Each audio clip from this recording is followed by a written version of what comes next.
আসসালামু আলাইকুম রহমতুল্লাহ। সম্মানিত দিনী ভাই বোনেরা, চোখ বন্ধ করে 3 বার হাসবুনাল্লাহু ওয়া নি'মাল ওয়াকিল পাঠ করলে কি হয়, কি লাভ হয়?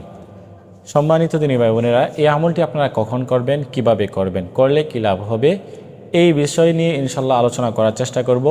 আপনারা ধৈর্য সহকারে এই ভিডিওটি সম্পূর্ণ দেখার চেষ্টা করবেন। ভিডিওটি খুবই ছোট হবে, আপনারা খুব সহজে শিখে নিতে পারবেন। সেই জন্য আপনারা ধৈর্য সহকারে এই ভিডিওটি সম্পূর্ণ দেখার চেষ্টা করবেন।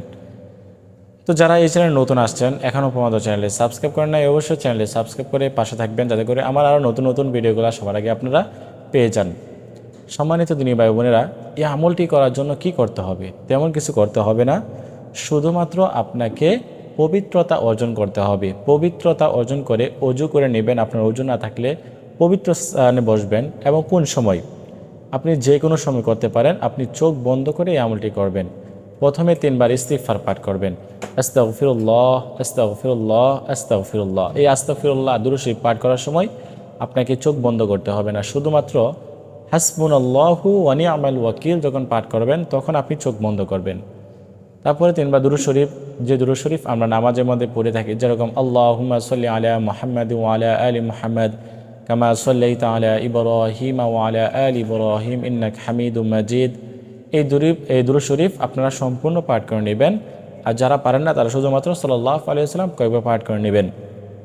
তারপরে আপনারা এই যে হাসবুনাল্লাহু ওয়া নি'মাল ওয়াকিল 3 বার পাঠ করবেন চোখ বন্ধ করে। হাসবুনাল্লাহু ওয়া নি'মাল ওয়াকিল, হাসবুনাল্লাহু ওয়া নি'মাল ওয়াকিল, হাসবুনাল্লাহু ওয়া নি'মাল ওয়াকিল। এরকমভাবে চোখ বন্ধ করে আপনারা 3 বার পাঠ করবেন। শেষে আবার 3 বার দুরূদ শরীফ পাঠ করে নেবেন।